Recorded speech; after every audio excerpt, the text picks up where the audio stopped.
There have been contradictory claims by the leaders of the party, starting with initially saying thousands were killed, then saying hundreds were killed, then saying dozens were killed, and in the end, very little evidence provided by the party in terms of number of people who were hurt in clashes with the law enforcement. And there is no harm in admitting that yes, we got some things wrong. We shouldn't have done this. We shouldn't have done that.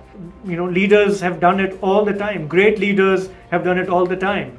And there is nothing wrong with that. There's nothing wrong with some confidence building measures to cool down the situation, to perhaps pave the way for some eventual negotiation with the military leadership. That's how Pakistan's elected leaders, populist leaders, have always dealt with it in the past. In the aftermath of the clashes in Islamabad this week, we have seen the PTI party coming out with a lot of exaggerated claims, disinformation campaign about the extent of violence which took place in the capital. There have been contradictory claims by the leaders of the party, starting with initially saying thousands were killed, then saying hundreds were killed, then saying dozens were killed, and in the end, very little evidence provided by the party in terms of number of people who were hurt in clashes with the law enforcement. The government, on the other hand, is guilty of being cagey about the information for casualties.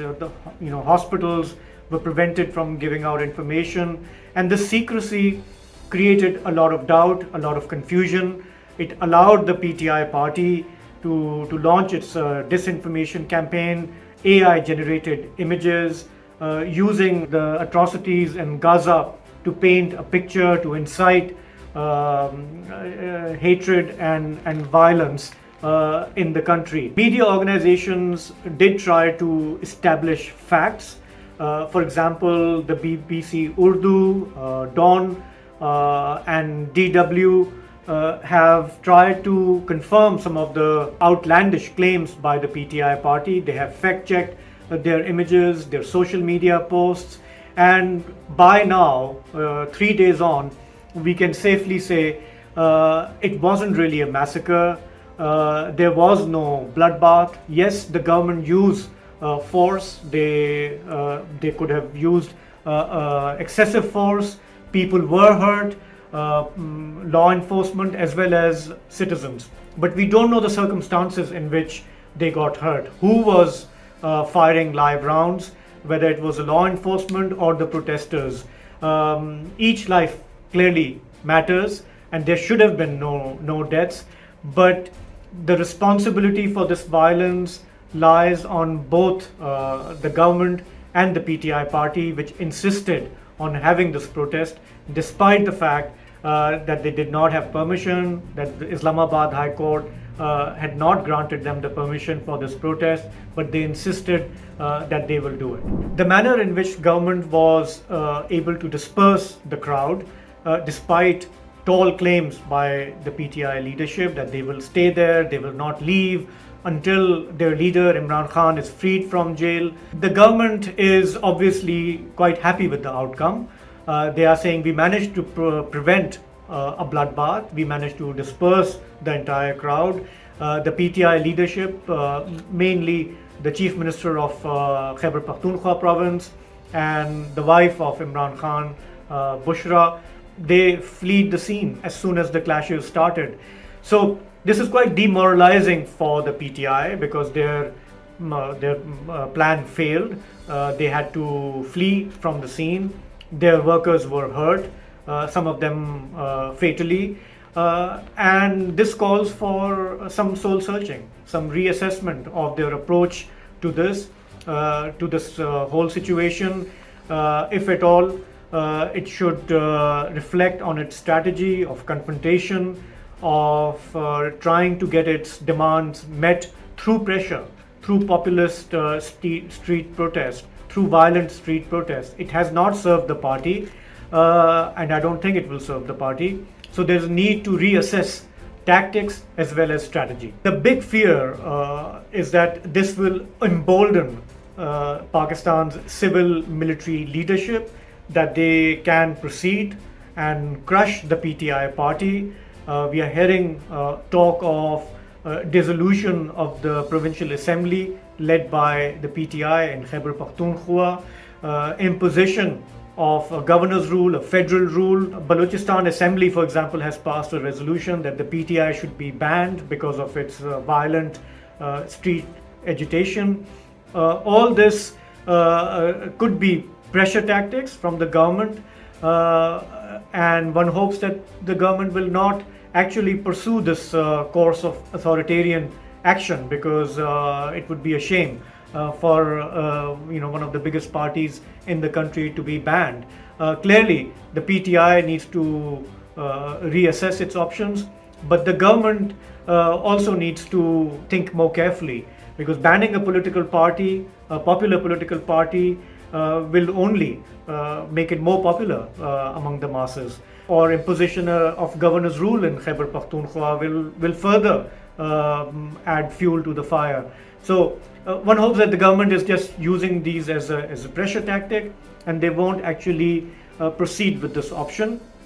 But be that as may, there's also concern that this could embolden the government into more high-handedness, more tactics to suppress the media. Once it feels that it has defeated the PTI, it has taken the sting out of its agitation, it could turn its attention to other critics. It could be journalists and media. It has already tamed the judiciary through a very controversial constitutional amendment. And this consolidation of more and more power in the hands of the military, weakening of civilian government, the current civilian leadership, giving more space to the military, conceding more space in the hope that they can continue to share power with the military. Pakistan's experience shows it has always come back to haunt the politicians who are willing to play second fiddle to the military. What does this mean for the PTI? Clearly, they need to reassess their strategy, their tactics. It is at the moment behaving like a huge cult of Imran Khan. His supporters are passionate, they are often hysterical, they are willing to take law in their hands, and I think that needs to be tackled by the PTI leadership. Imran Khan in jail also needs to reflect on what has he gained or lost in the last 2 years through his confrontational politics. It calls for soul searching.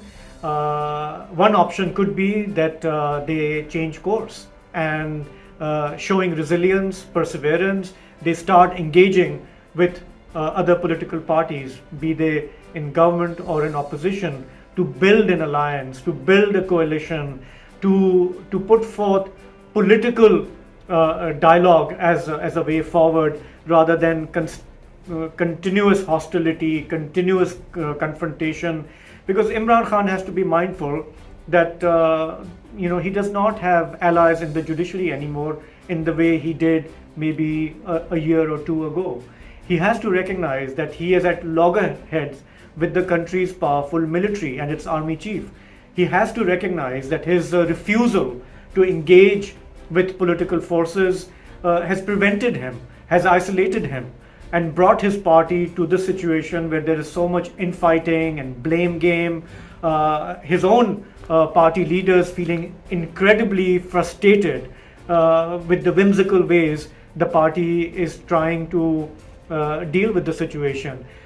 And there is no harm in admitting that yes, we got some things wrong. We shouldn't have done this. We shouldn't have done that. Leaders have done it all the time. Great leaders have done it all the time. And there is nothing wrong with that. There's nothing wrong with some confidence building measures to cool down the situation, to perhaps pave the way for some eventual negotiation with the military leadership. That's how Pakistan's elected leaders, populist leaders, have always dealt with it in the past. There is history available if Imran Khan cares to refer to it. Because It's pretty clear that this attitude of my way or the highway, I have people on my side, I don't care if there is violence, has not served him, it has not served the PTI, and frustration is only growing. So it's time to take stock, to reassess, and take a different course of action.